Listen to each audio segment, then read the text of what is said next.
guys, welcome back to my channel.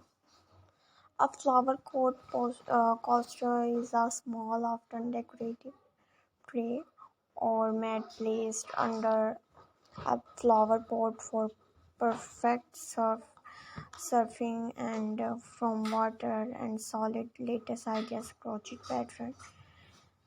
It helps prevent water damage to furniture or flooring and can add a decorative touch to your indoor or outdoor gardening display.